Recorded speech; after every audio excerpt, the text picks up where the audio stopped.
Discuss करेंगे which is the micro processor.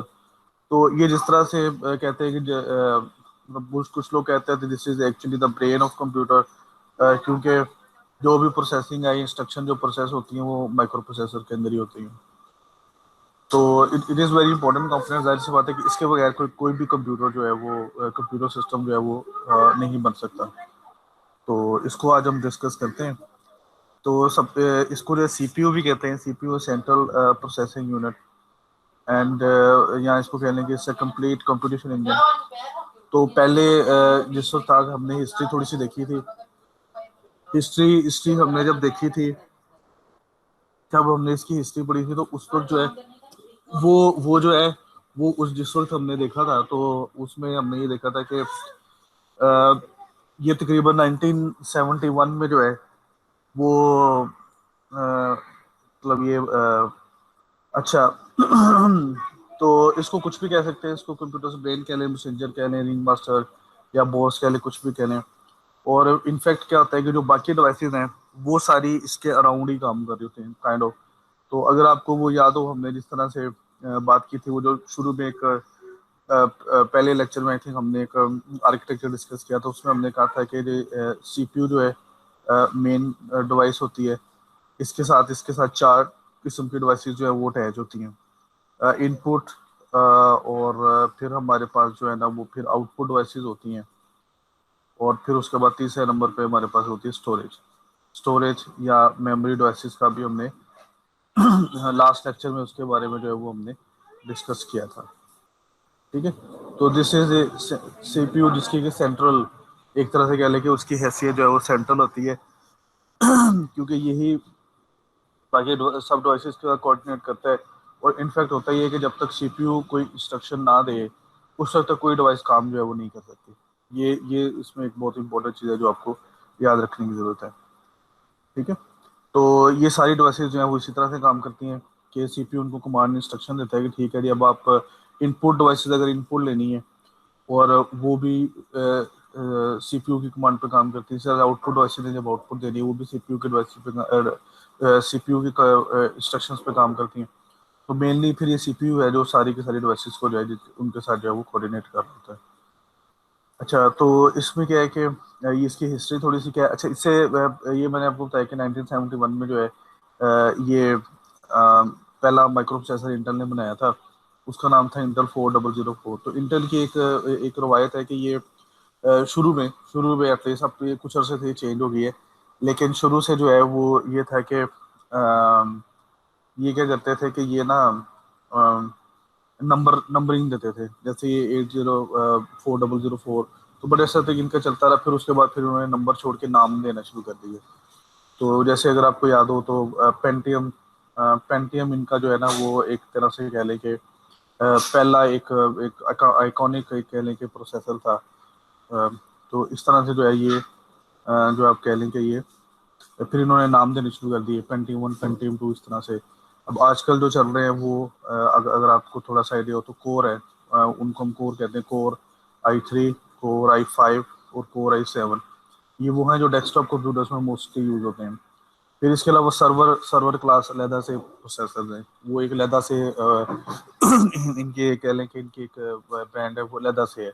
उसमें आइटेनियम processor जो है वो बहुत मशहूर है। ये बड़े हाई परफॉर्मेंस जो है ना ये माइक्रो प्रोसेसर है, और मोस्टली जो हाई परफॉर्मेंस सिस्टम में सर्वर है उसके अंदर इस्तेमाल होते हैं। अच्छा, तो इंटेल 4004 क्या था, can manipulate 4 bit data eight 108 kilohertz. और आमतौर पे जो होता है, जो माइक्रो प्रोसेसर की जो पावर है या उसकी जो परफॉर्मेंस है, वो आमतौर पर उसकी क्लॉक स्पीड से बताते हैं। क्लॉक स्पीड से मुराद होता है कि कितनी तेजी से प्रोसेसर जो है उस स्ट्रक्चर को प्रोसेस कर सकता है, वो पता चलता है उसकी क्लॉक स्पीड से। इस पे भी आगे चल के और बात करेंगे। It had 2300 transistors and working speed was same as that of ENIAC। यानी कि छोटी सी एक चिप थी, और ENIAC जैसे हमने देखा था वो तो पूरी बिल्डिंग वो उसने ऑक्यूपाई की हुई थी। उसके मुकाबले में छोटी सी एक बिल्डिंग, छोटी सी एक चिप है ये जो इंटेल 4004 थी। फिर उसके बाद इन्होंने जो है ना वो इंट्रोड्यूस करवाया 8088, और 5 मेगाहर्ट्ज इसकी क्लॉक स्पीड थी। 29,000 ये इसमें जो है वो ट्रांजिस्टर्स लगे हुए थे। और ये जो IBM PC बना था 1982 में, उसमें भी फर्स्ट टाइम ये माइक्रो प्रोसेसर जो है इस्तेमाल हुआ था। अच्छा, उसके बाद ये इंटेल, एक और जो उसकी बहुत आइकॉनिक फैमिली थी वो थी 80 X86। तो ये जो X86 है, ये एक्चुअली क्या है कि ये कह लें कि यहाँ पे 186, 286, 386, 486 और ये अप टू जाते हैं 586 तक जाते हैं।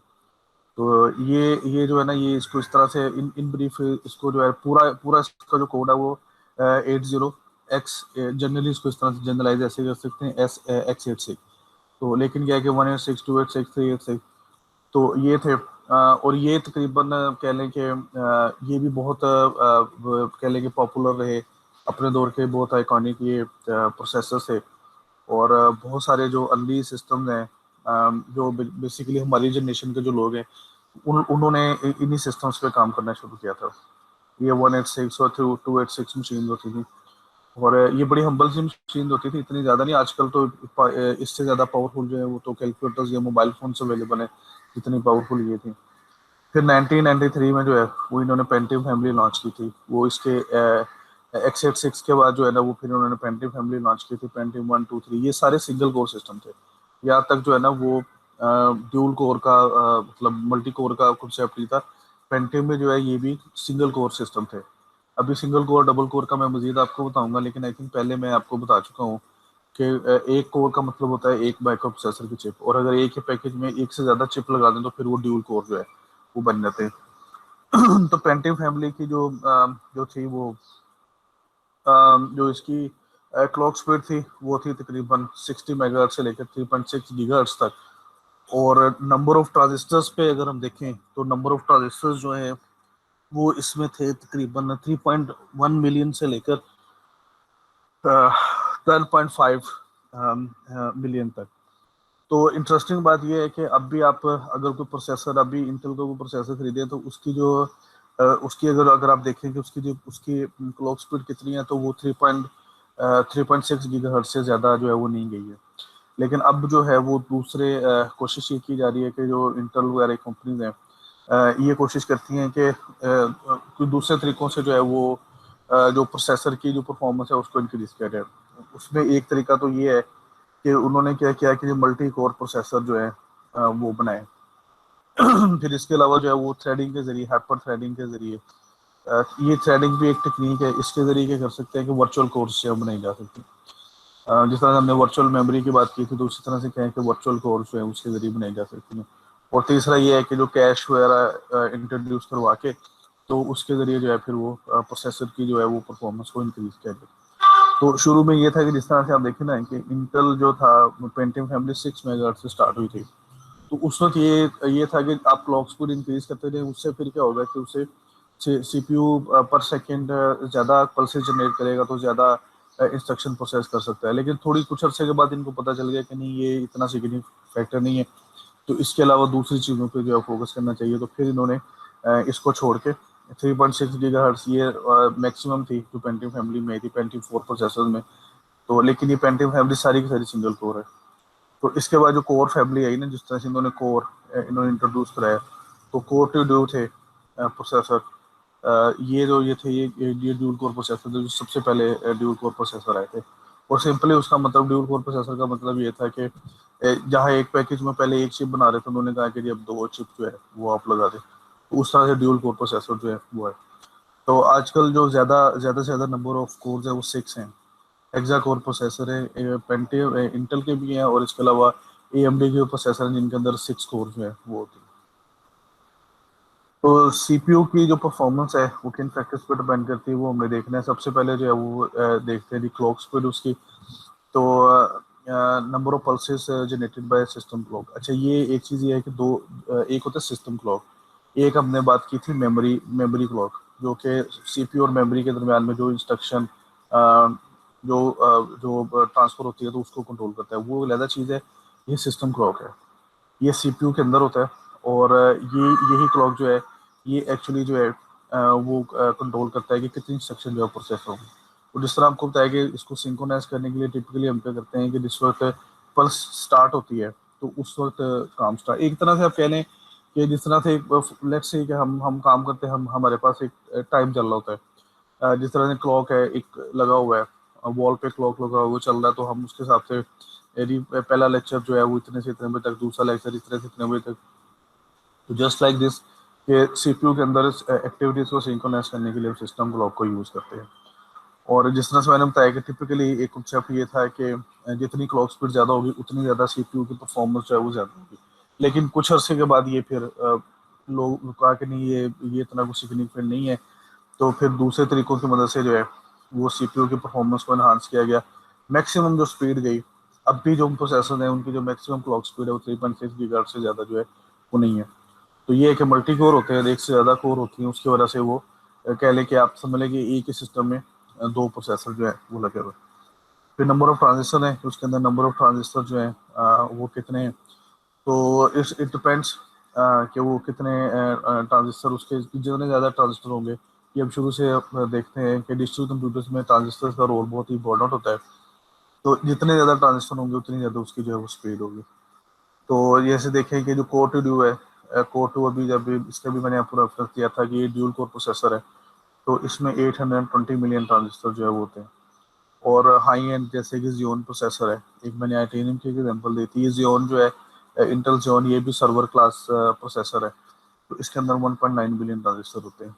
तो ये एक डायरेक्ट रिलेशनशिप है कि जितने जो है वो नंबर ऑफ ट्रांजिस्टर ज़्यादा होंगे उतनी सीपीयू की परफॉर्मेंस जो है वो ज़्यादा होगी। एड्रेसेबल मेमोरी कितनी मेमोरी को एड्रेस कर सकता है, तो हमारे पास जो है वो एक्चुअली होते हैं 32 बिट ट्रांजिस्टर होते हैं और 64 बिट होते हैं।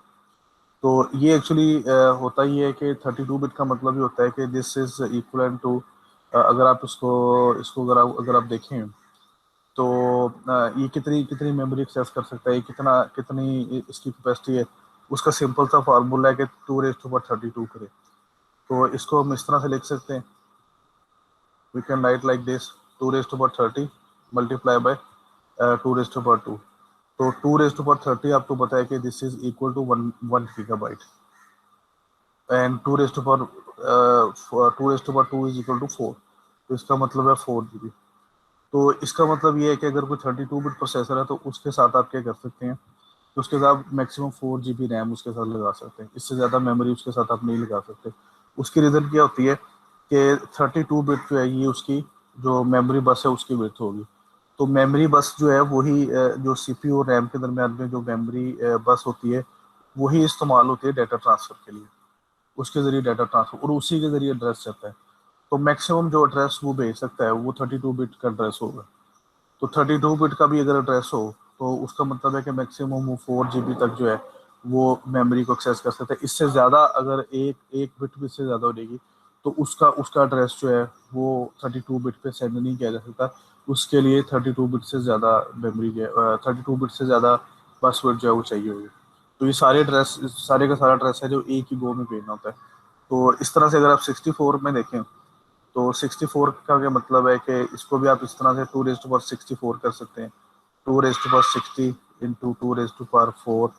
तो 2^4 आपको पता है 16 होता है, और 2^60 जो है वो हमने देखा था कि 30 जो है 2^31 गीगाबाइट, और 2^40 जो है 1 टेराबाइट, और फिर उसके बाद होते हैं हेक्साबाइट। और ये इसका नाम मेरे ध्यान में नहीं आ रहा, ये हेक्सा के बाद जो है वो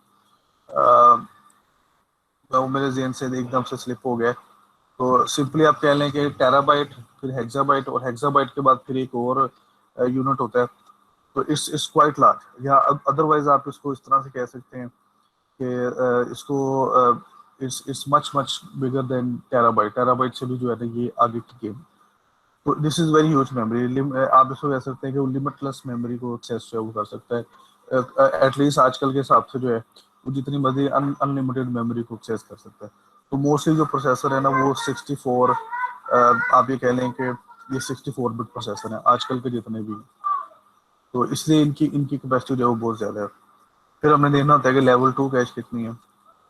लेवल 2 कैश जो जितनी ज़्यादा होगी उतनी ज़्यादा वो जो है उसकी उसकी जो परफॉर्मेंस है वो अच्छी होगी। फिर बस स्पीड को हमने देखना है, उसको हम FS भी कहते हैं, फ्रंट साइड बस। तो जो हमने मेमोरी बस की बात की थी उसका एक और नाम जो है वो FSB है, फ्रंट साइड बस। तो उसके ज़रिए भी जो है फिर हम क्या करते हैं कि डाटा जो है वो ट्रांसफ़र होता है। तो जितनी इसकी स्पीड ज़्यादा होगी उतनी ज़्यादा जो है ये एफएसबी की जितनी ज़्यादा स्पीड होगी उतना ज़्यादा जो है वो सीपीयू की परफॉर्मेंस ज़्यादा बेहतर होगी, क्योंकि उतनी क्विकली जो है उस रैम से डाटा जो है एक्सेस कर सकता है। मैन्युफैक्चरिंग प्रोसेस, तो ये अगर आप एक चीज़ नोट करें, थोड़ी सी अगर आप इसको देखें तो रफली आप देखेंगे कि सीपीयू की जो कोर इसके जो पैकेज का साइज़ है वो ज़्यादा चेंज नहीं हुआ, लेकिन उसके साथ उसके अंदर जो नंबर ऑफ ट्रांजिस्टर है वो इंक्रीज होते हैं। तो उसकी वजह ये है कि उसका मैन्युफैक्चरिंग प्रोसेस जो है वो चेंज हुआ है। तो अगर आप इधर देखें कि इंटेल 404 इसका मैन्युफैक्चरिंग प्रोसेस 10 माइक्रोमीटर था। 10 माइक्रोमीटर का मतलब ये होता है कि एक ट्रांजिस्टर का साइज जो है वो था तकरीबन 10 माइक्रोमीटर। और आजकल जो है वो इंटेल जो यूज़ कर रहे हैं वो जो है वो 45 नैनोमीटर, लेकिन ये भी थोड़ा पुरानी फिगर है। ये जो आप मोस्टली जो होते हैं ना, ये जो लैपटॉप्स में वगैरह भी जो यूज होते हैं, ये 8 नैनोमीटर जो है इनका होता है। और डेस्कटॉप में भी इवन जो यूज होते हैं वो 16 नैनोमीटर उनका जो मैन्युफैक्चरिंग साइज होता है। तो this is actually the size of transistor. और ये मतलब बहुत बहुत छोटा साइज है 8 नैनोमीटर। इससे भी अब छोटा जो है, अगर अब इससे भी फर्दर अगर आप चले जाएं तो फिर इसका मतलब है कि आप एटॉमिक लेवल पे बात करें कि आप एटम के लेवल पे जो है वो पहुंचते हैं। तो जितना छोटा उसका ट्रांजिस्टर का साइज होगा उसका मतलब है कि उतनी कम स्पेस में आप ज़्यादा ट्रांजिस्टर आप बिल्ड कर सकते हैं, और उतनी ज़्यादा सी बात है कि परफॉर्मेंस उसकी जो है वो सिस्टम की इन्हांस हो जाएगी। तो सीपीयू के दो मेन कंपोनेंट्स होते हैं, एएलयू और control unit. ALU stands for arithmetic and logic unit, and control unit या इसको सीयू भी कह देते हैं, सीयू कंट्रोल यूनिट। एएलयू जो है जैसे इसके नाम से जाहिर है कि ये जितनी भी अरिथमेटिक एंड लॉजिक कैलकुलेशन है वो परफॉर्म करता है। और पहले जब सीपीयू नहीं होता था तो उस वक्त आप समझ लें कि ये दो सेपरेट यूनिट होते थे, अरिथमेटिक यूनिट और लॉजिक यूनिट। और तीसरा इनके अंदर होता था कंट्रोल यूनिट। तो ये एक्चुअली सीपीयू जिसको कहते थे ना पुराने ज़माने का जो है ना, वो जो एक आपको कह लें कि जो एक पुराना ज़माने में था, तो उसमें ये तीन चीज़ें सीपीयू के अंदर होती थी, ए यू एल यू और सी यू। वो इस ये मिलके जो है फिर क्या बनता था, फिर ये सीपीयू जो है वो बनता था। तो 80486 जो था ये पहला प्रोसेसर था जिसमें दो एल यू दो दो ए एल यूज उसके अंदर थे। कंट्रोल यूनिट जो है ना ये एक्चुअली इंस्ट्रक्शन प्रोसेस करता है।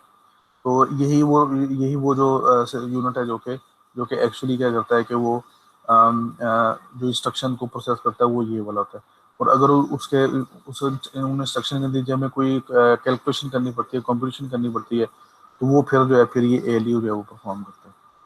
ठीक है। और सीयू ही क्या करता है कि जो भी कमांड्स होती हैं, डिवाइसेस को कमांड देना, जो भी डिवाइसेस होती हैं, वो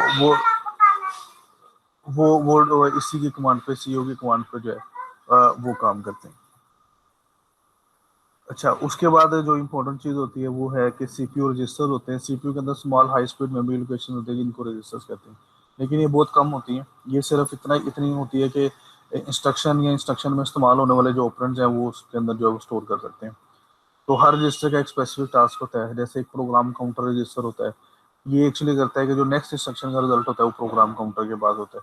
तो जब एक इंस्ट्रक्शन प्रोसेस हो जाती है तो ऑटोमेटिकली इंक्रीमेंट हो जाता है काउंटर, क्योंकि लॉजिकली अगली इंस्ट्रक्शन की एग्जीक्यूशन की बारी होती है। तो वो उसका एड्रेस जो है वो प्रोग्राम काउंटर के पास होता है कि प्रॉब्लम। और जैसी इंस्ट्रक्शन प्रोसेस होती है तो सीयू क्या करता है कि वो जो प्रोग्राम काउंटर के जो कंटेंट्स हैं उनको मेमोरी जो एफएसबी होती है उसके ऊपर ट्रांसफर कर देता है, और फिर रैम से वो इंस्ट्रक्शन जो है वो उसको मिल जाती है। तो मॉडर्न सीपीयूज पे जो है वो इसका साइज होता है 32 या 64 बिट इनका जो है वो साइज होता है। और नंबर ऑफ जो ये होते हैं जिससे ये डिफरेंट सीपीयूज में डिफरेंट होते हैं। जो x86 में है उसके अंदर 16 रजिस्टर होते हैं, आईटीनियम में 256 होते हैं, और x64 जो बिट है, x86 जो 64 बिट प्रोसेसर है उनके अंदर 32 रजिस्टर होते हैं। इसके अंदर एक और चीज़ होती है इंस्ट्रक्शन सेट।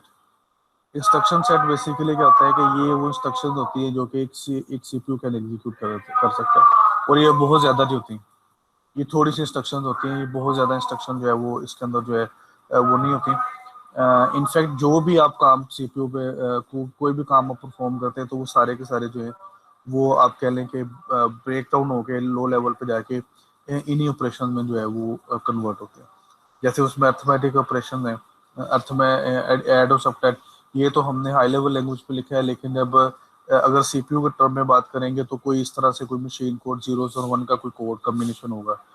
ठीक है, इस तरह लॉजिक इंस्ट्रक्शन है, एंड और नॉट। डाटा इंस्ट्रक्शन में जैसे move, input, output, load, store. Control flow instruction है जैसे go to, if, go to, call, return. तो हमारे पास जो है ना वो दो तरह के प्रोसेसर होते हैं, एक हम रिस्क कहते हैं, risk stand for reduce instruction set computers, और सिस्क कहते हैं कम्प्लेक्स इंस्ट्रक्शन सेट कंप्यूटर्स। तो मोस्टली अगर आप सीपीयू को देखें तो उनकी भी क्लास होती है। आई थिंक जो इंटेल के सारे प्रोसेसर है ना, तो ये सारे के सारे जो है ना ये रिस्क होते हैं, और जो जो ये एप्पल यूज़ करता है, एप्पल जो है ना वो सिस्क यूज़ करता है। इनकी M1 चिप वगैरह जो होती है ना, तो ये सारी की सारी जो है ना ये सिस्क होती है, कम्प्लेक्स इंस्ट्रक्शन सेट सिस्टम होते हैं, कंप्यूटर होते हैं। अच्छा, इसके अलावा जो अंडरस्टैंड करना ज़रूरी है वो है कि इंस्ट्रक्शन एग्जीक्यूट किस तरह से होती है। तो उसको हम कहते हैं इंस्ट्रक्शन साइकिल या मशीन साइकिल, उसको जो है वो हम कहते हैं। इसके अंदर टिपिकली इसके अंदर 4 स्टेप्स होते हैं, फैच, डिकोड, एग्जीक्यूट और स्टोर। तो इसमें क्या होता है कि ये इनमें से ये होता है कि जो अगर आप इन जनरल अगर ज़्यादा कम्प्लेक्सिटी में ना लें, तो इनमें से फिर एक स्टेप को एग्जीक्यूट करने के लिए एक क्लॉक पल्स की जरूरत पड़ती है। यानी कि 4 स्टेप्स है ना, तो इसका मतलब है कि चार चार इसके लिए 4 क्लॉक पल्सेस की जो है वो हमें जो है वो जरूरत पड़ेगी। तो फैच में क्या होता है कि instruction are loaded from RAM to CPU register, content from program counter register incremented to indicate next instruction. Decode में क्या होता है, instruction is read by CU and decoded into commands. The commands are device specific, different होती है input के लिए। Input device के लिए डिफरेंट कमांड होगी, आउटपुट डिवाइस के लिए डिफरेंट कमांड होगी। इस तरह से डिवाइसेस के लिए डिफरेंट जो है वो कमांड होती हैं। फिर एग्जीक्यूट होता है, command are send to relevant devices and response for devices is waited. और फिर फाइनली होता है स्टोर, कि अगर उसका उसकी जरूरत है उसके रिजल्ट को स्टोर करने की मेमोरी में, तो उसको जो है फिर वो कर देते हैं। तो जो भी इंस्ट्रक्शन है वो इन चार चार स्टेप में से जो गुजरती है, फैच, डिकोड, एग्जीक्यूट। अच्छा, टिपिकली क्या होता है कि ये पैरेलल पे नहीं होती। मतलब पहले सबसे पहले फैच होता है, फैच के बाद जब इंस्ट्रक्शन डिकोड हो जाती है, डिकोड होती है, फिर एग्जीक्यूट होती है। ऑप्शनल स्टोर ऑप्शनल होता है, लेकिन अगर स्टोर करने की जरूरत पड़े तो फिर उसको स्टोर भी कर सकते हैं। जब एक इंस्ट्रक्शन ये 4 स्टेप्स से गुजर जाती है तो फिर हम अगली इंस्ट्रक्शन की बारी आती है, और इनमें से हर एक को एक क्लॉक पल्स चाहिए होती है। यानी कि इसके लिए जो है वो इन 4 स्टेप्स के लिए हमें 4 पल्सेस की जो क्लॉक पल्सेस की जो जरूरत होती है। ये रफली रफली आपको जो है वो बता रहा हूँ। अच्छा, फिर ये हाइपर थ्रेडिंग है। हाइपर थ्रेडिंग की अभी थोड़ी देर पहले मैंने बात की थी। Thread is smallest executable process, generally instruction is divided into many thread, each of such thread are executed by CPU separately. A hyperthread enables CPU can execute multiple application threads simultaneously. A hyperthread enables CPU acts like two logical CPUs for application running on. तो ये मैंने आपको बताया था कि instead of कि हम clock speed increase करें, इस तरह की जो प्रोग्रामिंग टेक्निक्स है इसकी मदद से भी हम सीपीयू की परफॉर्मेंस को जो है इन्हांस कर सकते हैं, और ये हाइपर थ्रेडिंग उसमें से एक टेक्निक है। फिर इस तरह से हमारे पास मल्टी कोर प्रोसेसर है। Multi core processor processing system compose of 2 और मोर इंडिपेंडेंट कोर। अब multi core processor implement multi processing in a single physical package. तो एक हमारे पास होता है मल्टी प्रोसेसिंग सिस्टम कहते हैं। उसका मतलब ये होता है कि एक ही कंप्यूटर के अंदर एक से ज्यादा प्रोसेसर लगे होते हैं, और फिर उसमें क्या होता है कि जब इंस्ट्रक्शन एग्जीक्यूट होती हैं तो वो फिर उनके पास चॉइस होती है कि वो दोनों दोनों में से किसी एक उसको चिप के कोर पे उसको जो है एग्जीक्यूट करवा सकते हैं। तो course in multi core devices में बी कपल्ड टुगेदर टाइटली और लूजली। कोर मे और may not have share resources. जैसे लेवल 2 कैश, अगर वो टाइटली कपल्ड है तो फिर वो लेवल 2 कैश और एफएसबी वाला शेयर करती हैं। अगर लूजली कपल्ड है तो फिर वो शेयर नहीं करती, फिर उनकी अपनी अपनी इंडिपेंडेंट होती है। Intel and AMD both are manufacturing multi-core processor. Intel dual core processor, ये जिस तरह से आपको पता है कि Intel Core i5 i7 they have 4 cores. AMD Opteron is 6 core processor, इसको hexa core processor कहते हैं। तो speed of AMD Opteron hexa core is 10.4 giga flop. तो शुरू से आपको याद होगा कि हमने जब सुपर कंप्यूटर को हमने डिस्कस किया था तो उस वक्त हमने कहा था कि सुपर कंप्यूटर की स्पीड ऑफ फ्लॉप्स में मेजर करते हैं, फ्लोटिंग पॉइंट ऑपरेशन पर सेकंड। तो गीगा का मतलब है कि बिलियन फ्लॉप्स एक सेकंड में वो 10.4 बिलियन फ्लोटिंग पॉइंट ऑपरेशन जो है वो परफॉर्म कर सकते हैं। तो ये डिफरेंट है, ये देखें ये ऑप्ट्रॉन है, ये हेक्साकोर प्रोसेसर है। इंटेल के भी हेक्साकोर प्रोसेसर है, आई थिंक वो आइटेनियम है शायद, आइटेनियम का कोई उसमें से कोई नंबर है जो कि हेक्साकोर प्रोसेसर है। लेकिन टिपिकली जो इनके वो जो है वो क्वाड कोर है, मैक्सिमम क्वाड कोर। जो कोर i3 है, जो कि मेरे भी इसमें से लगा हुआ है जो लैपटॉप में, ये डुअल कोर है, इसके अंदर 2 कोर होती हैं। तो हाइपर थ्रेडिंग की वजह से उसको फोर कोर उसको कर देते, लेकिन है वो उसके अंदर जो फिजिकल कोर है उसके अंदर 2 हैं। तो कोर i5 और i7 जो है इसके अंदर 4 कोर होती है, ये क्वाड कोर है। ये इंटेल पेंटियम है था। अगर आप इनका साइज देखें तो इंटेल पेंटियम 4 और ये जो कोर i7 का, इनका साइज तकरीबन सेम है, साइज में बहुत ज़्यादा फर्क नहीं है। लेकिन ये है कि इसके अंदर सिंगल कोर है, ये जो प्रोसेसर है ये सिंगल कोर है, और ये जो है ये क्वाड कोर है। यानी कि इसके अंदर जो है वो 4, इस तरह के 4 इसके अंदर जो है ना वो है, और इस तरह के 6 जो हैं वो इसके अंदर है। ये इनके दरम्यान में जो है वो फर्क है। अच्छा, ये एक टेक्निक है। अभी जिस तरह से मैंने आपको बताया कि क्या होता है कि जो हमारे पास जो मशीन साइकिल होता है या जिसको इंस्ट्रक्शन साइकिल कहते हैं, वो 4 स्टेप्स पर मुश्तमिल होता है। और उसमें क्या होता है कि एक एक इंस्ट्रक्शन चूंकि 4 स्टेप्स में गुजर जाती है, तो इसका मतलब है कि उसको 4 पल्सेस जो है ना वो चाहिए होती है। जब एक वो इंस्ट्रक्शन एग्जीक्यूट हो जाती है, उसके बाद फिर हम अगली इंस्ट्रक्शन पे जाते हैं, फिर वो एग्जीक्यूट हो जाती है तो फिर हम उससे नेक्स्ट इंस्ट्रक्शन पे चले जाते हैं। तो इसमें एक्चुअली होता क्या है कि जितनी देर में एक इंस्ट्रक्शन फैच हो रही है, फैच होने के बाद वो डिकोड हो रही है, तो ये जो फैच वाला कंपोनेंट है ना ये फ्री बैठा होता है। फिर वो जो इंस्ट्रक्शन जब डिकोड होके एग्जीक्यूट हो रही होती है, तो ये फैच और डिकोड वाले ये फारिग बैठे होते हैं। और अगर वो स्टोर हो रही है, तो फिर ये पहले वाले तीनों जो है फारिग बैठे होंगे। तो इसका एक हल निकाला गया। इससे क्या होता है कि जो है ना अगर 4 इंस्ट्रक्शन है, लेट्स से कि 4 इंस्ट्रक्शन का मतलब है वो 16 साइकिल्स में जो है वो कंप्लीट होंगे। हर एक को 4 4 साइकिल जो है वो चाहिए। तो उसका एक हल सोचा गया है कि अगर हम ऐसे ना करें कि हम इसको जो है ना वो हम इस तरह से करें कि इंस्ट्रक्शन को मल्टीपल उनको जो है ना वो हम बजाय कि एक इंस्ट्रक्शन की उसकी एग्जीक्यूशन कंप्लीट होने का वेट करें, हम जो एक इंस्ट्रक्शन अगर फैच होकर डीकोड हो रही है, तो उससे जो नेक्स्ट इंस्ट्रक्शन है हमें पता तो चल जाता है कि अगली इंस्ट्रक्शन कौन सी एग्जीक्यूट होनी है, तो हम उसको जो है ना वो हम उसको फैच कर लें। तो उस वो क्या किया गया कि भाई ये पाइपलाइनिंग का जो है ना ये कॉन्सेप्ट किया है। तो पाइपलाइनिंग बेसिकली क्या होता है कि इसके अंदर क्या होता है कि जिस तरह से देखें कि ये 4 स्टेप्स हैं, ये पाइपलाइन है। और इसमें क्या होगा कि जिस तरह से देखेंगे पहली इंस्ट्रक्शन है, तो ये ऊपर आप देखेंगे क्लॉक पल्सेस चल रही हैं। तो पहली इंस्ट्रक्शन फैच हुई, ये अभी यहाँ पे हम स्टार्ट लिया हमने, ये पहली क्लॉक साइकिल है, ये 0 है, कम अभी अभी स्टार्ट नहीं हुई। पहली क्लॉक साइकिल में हमने पहली इंस्ट्रक्शन को फैच किया। दूसरी क्लॉक साइकिल में जो पहली इंस्ट्रक्शन थी वो फैच से डीकोड स्टेप में चली गई, और उसके बाद जो इंस्ट्रक्शन थी वो फिर वो फैच हो गई। फिर तीसरे में क्या हुआ कि जो पहली इंस्ट्रक्शन है वो एग्जीक्यूट हो रही है, उसके बाद जो सेकंड इंस्ट्रक्शन है वो जो है डिकोड हो रही है, और तीसरी इंस्ट्रक्शन जो है वो फैच हो रही है। इस तरह से चौथे क्लॉक साइकिल में क्या हुआ कि जो पहली इंस्ट्रक्शन है वो राइट बैक यानी स्टोर हो रही है, उससे पहले वाली एग्जीक्यूट हो रही है, उसके बाद वाली, और उसके बाद वाली जो है वो डिकोड हो रही है, और जो चौथी इंस्ट्रक्शन है वो फैच हो रही है। तो इस तरह से बजाय 16 के हम क्या कर सकते हैं कि इन जस्ट 8 क्लॉक साइकिल हम 4 इंस्ट्रक्शन को एग्जीक्यूट कर सकते हैं। पहले मैंने आपको बताया था कि अगर हम ये कहें कि एक इंस्ट्रक्शन को 4 पल्सेस चाहिए, तो 4 इंस्ट्रक्शन को जो है वो चाहिए हमें 16 क्लॉक पल्सेस चाहिए। लेकिन यहाँ पे हमने क्या किया कि सिर्फ 8 क्लॉक साइकिल्स में हमने उसको जो है वो एग्जीक्यूट जो है वो हमने उसको कर लिया। तो ये पाइपलाइनिंग का कॉन्सेप्ट, ठीक है।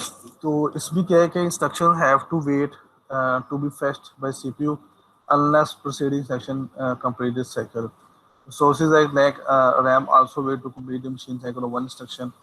CPU performance can be enhanced if multiple instructions start their execution cycle simultaneously. If one instruction is in execution phase, its succeeding instruction will be decoded in the same clock cycle, and third instruction is succeeding earlier two will be fetched. यानी एक ही clock pulse में multiple instruction जो है वो अपनी execution के different phases में जो है वो होंगी। तो execution for instruction can be complete in 7 clock cycle instead of 16। The process is known as pipelining. जितने भी मॉडर्न प्रोसेसर है ये सारे के सारे जो है ये पाइपलाइनिंग जो है ये करते हैं। ठीक है। और most central multi core processor है 14 स्टेज, यानी कि स्टेजेस भी 4 से ज़्यादा हो सकती हैं। 14 स्टेज होती हैं। इंटेल एटम प्रोसेसर में 16 स्टेज थी, उसके अंदर जो है ना वो 16 स्टेज का उसका जो है वो आप कह लें कि उसकी पाइपलाइन जो उसमें 16 स्टेज थी। तो इस तरह से फिर ये होगा कि इसका मतलब ये है कि अगर यहाँ पर जो 4 स्टेज है ना कि एक एक स्टेज में एक इंस्ट्रक्शन जो है वो होती है, लेकिन ये है कि अगर 14 स्टेज हो या ज़्यादा हो उसका मतलब है कि मल्टीपल स्टेजेस होंगी।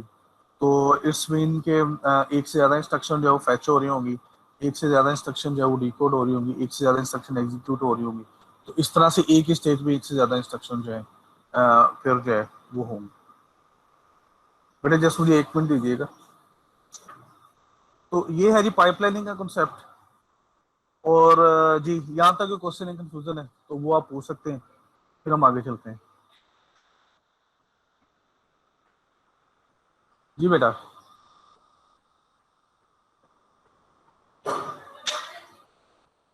अच्छा चलें जी, फिर आगे चलते हैं। आगे हमने करना है मदरबोर्ड या उसको हम कहते हैं प्रिंटेड सर्किट बोर्ड जो है वो कहते हैं। बेटा बोल दिया करें ताकि मुझे पता चले कि आप बोल रहे ही नहीं है, ये ना हो कि मैं अकेले ही बोलता जा रहा हूँ, कोई बच्चा बोलता ही नहीं है। जी सर, जी सर। मेहरबानी भाई, आपकी बड़ा शुक्रिया। अच्छा, तो ये है इसको पीसीबी प्रिंटेड सर्किट बोर्ड का आपको शायद आइडिया होगा। ये बेसिकली क्या होते हैं कि ये ना वो होते हैं एक तरह से कह लें कि प्रिंटेड सर्किट बोर्ड इसको हम कहते हैं। ये जितनी भी इलेक्ट्रॉनिक डिवाइस हैं उसके अंदर सबके अंदर जो है ये एक बोर्ड सा लगा होता है जिसके ऊपर सारे कंपोनेंट्स हैं वो लगते हैं। और कंप्यूटर में इसको कहते हैं मदरबोर्ड, इसको जो है वो फिर हम इसको जो है वो कहते हैं, हम इसको कहते हैं मदरबोर्ड। तो इसमें क्या होता है कि सारी की सारी कंप्यूटर की डिवाइसेज हैं वो इसके इसके साथ कनेक्ट होती हैं। कुछ तो डायरेक्टली उसके ऊपर लगती हैं, जैसे सीपीयू रैम वगैरह इसके ऊपर लगी होती हैं, एफएसबी वगैरह ये सारी ऊपर। कुछ जो है वो हम वायर्स के जरिए कनेक्ट कर देते हैं, जैसे मदरबोर्ड वगैरह इस तरह के डिवाइस, फिर हम उसको उसके जरिए जो है वो कनेक्ट कर देते हैं। तो इसका जो और नाम है इसको सिस्टम बोर्ड भी कहते हैं, मिनी मेन बोर्ड भी कहते हैं, लॉजिक बोर्ड भी कहते हैं, और मोबो भी कहते हैं। मोबो इस मदरबोर्ड का जो है वो एब्रीविएशन जो है वो होता है।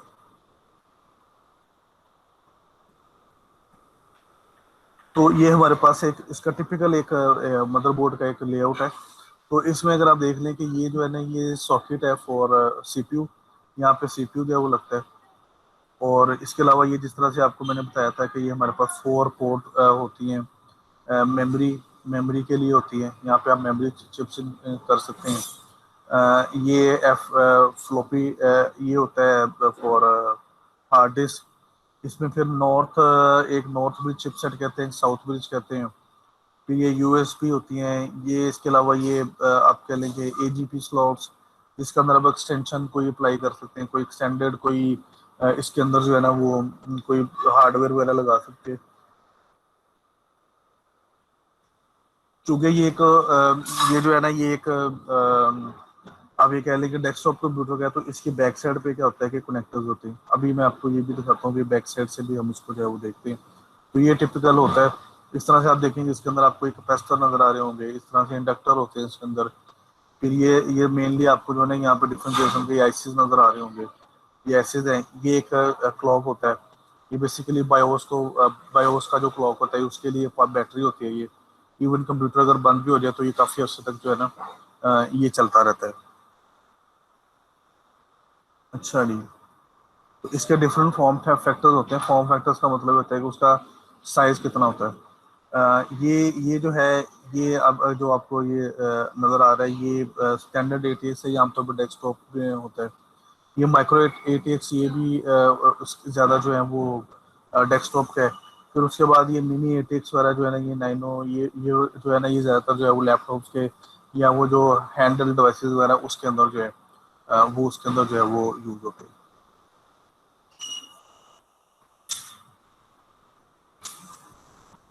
तो इसके मदरबोर्ड के ऊपर होता क्या है, मेन चीज उसके अंदर क्या होती है, उसके अंदर होता है हमारे पास सबसे पहले सीपीयू सॉकेट होती है। The most important thing on come on motherboard is CPU socket is the place where CPU install. तो ये हमारे पास जो सॉकेट है ये दो तरह की होती है। एक हम कहते हैं पिन ग्रिड अरे कहते हैं।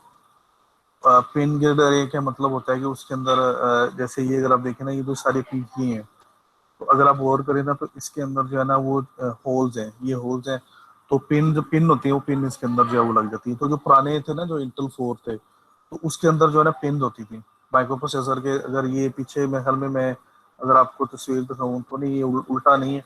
ये अगर इसको उल्ट साइड पे करें ना तो इसके ऊपर ना पिन होती है, पिन की तरह होती है।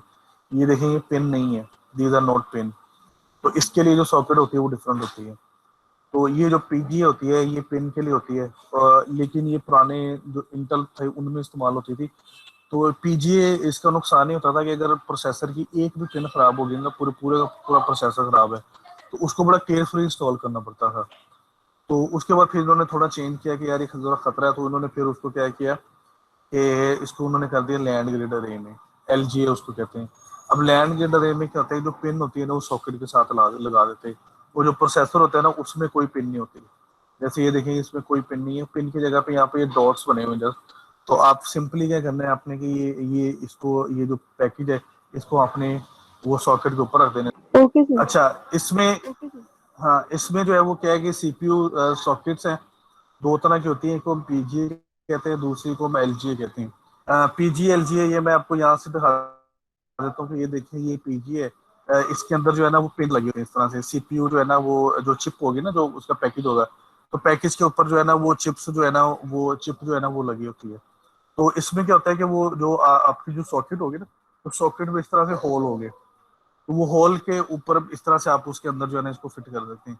लेकिन इसका नुकसान ये होता है, ये जो पीजी होती है ना, कि अगर कोई पिन टेढ़ी होगी ना, तो उससे जो है ना फिर क्या होता है कि वो पूरी की पूरी आपकी जो चिप है ना वो बेकार है। तो उसका हल ये है कि फिर हमने इसको एल जो है ना वो कर सकते हैं।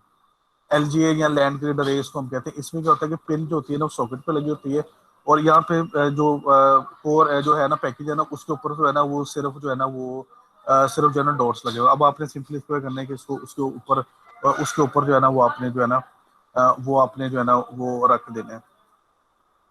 तो ये इसका जो फायदा होता है। तो मोस्टली जो मॉडर्न जितने भी है ना, जितने भी ये जो हैं, ये इंटेल पेंटिंग वगैरह जो थे ना, इसके अंदर एल जी यूज होती थी, सॉरी पीजीए यूज होती थी, जिसमें पैकेज के साथ पिन होती थी। लेकिन जो मोस्टली जो मॉडर्न इन सबके साथ जो है ना वो एल जी जो है ना वो उसके अंदर जो है ना वो इस्तेमाल होती है। ठीक है। तो उसके अलावा क्या है कि दो चिपसेट का हमने जिक्र किया था थोड़ी देर पहले भी, हमने कहा था कि नॉर्थ ब्रिज होती है, साउथ ब्रिज होती है। तो ये बेसिकली क्या है कि इनका पर्पस क्या है कि ये दो दो चिप्स होती हैं। ये जो है ना ये नॉर्थ ब्रिज है, ये वाली ये बड़ी इंपॉर्टेंट होती है, क्योंकि रैम लगी हुई है।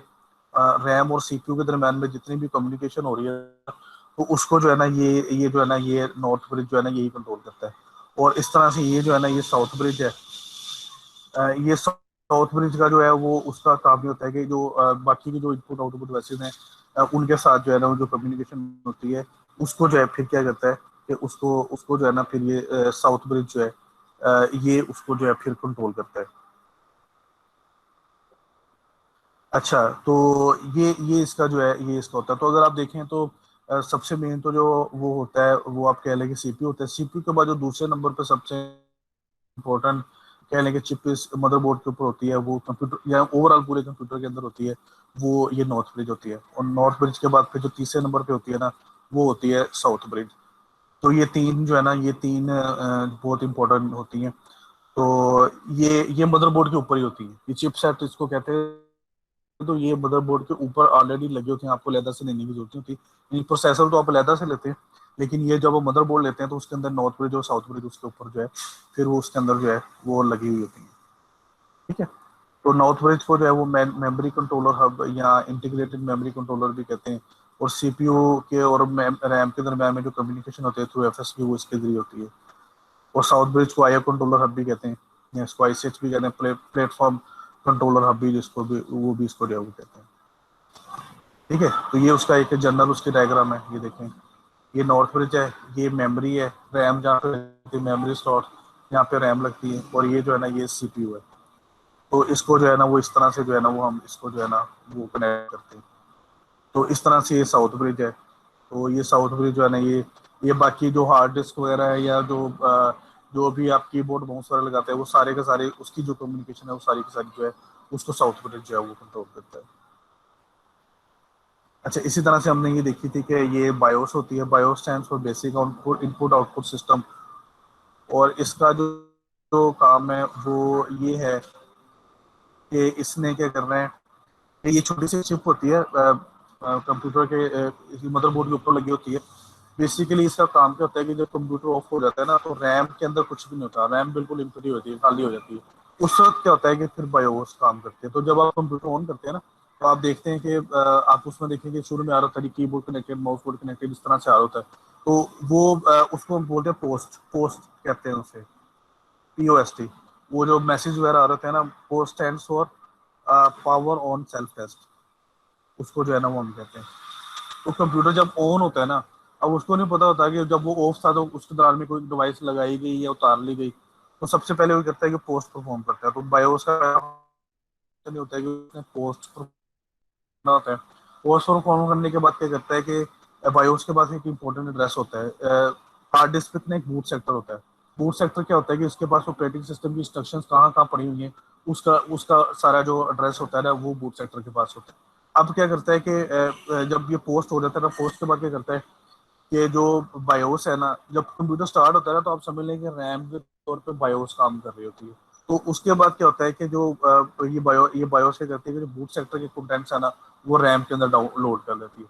तो जब बूट सेक्टर के कंटेंट्स रैम के अंदर आ जाते हैं ना, तो फिर रैम आहिस्ता आहिस्ता अपनी वर्किंग स्टार्ट कर देती है। तो आजकल के कंप्यूटर काफी फास्ट है, लेकिन जो पुराने कंप्यूटर थे उसमें ये पोस्ट और ये जो बूट बूट ये जो प्रोसेस था बूटिंग का, इस सारे प्रोसेस को हम कहते हैं बूटिंग। कंप्यूटर बूट हो रहे हैं, इस प्रिपेयरिंग टू वर्क। तो ये बूटिंग का प्रोसेस काफी लंबा होता था, सम टाइम 2-2.5 मिनट जो है ना इसके अंदर, 2-3 मिनट इसके अंदर जो है वो लग जाते थे। तो आप फिर इजीली देख सकते थे कि अभी वो बल्कि जो Windows 98 की मशीन होती है, अगर आपने वो देखी हो, तो उसमें प्रोग्रेस बात चल रही होती थी कि अब कितना टाइम जो है वो उसके अंदर बूटिंग में कितना टाइम जो है वो रह गया। तो ये बायोस की इंपॉर्टेंस होती है। अगर बायोस जो है ना वो अगर ना हो, तो फिर आपका कंप्यूटर अगर एक दफा ऑफ हो जाए तो फिर दोबारा वो ऑन नहीं हो सकता।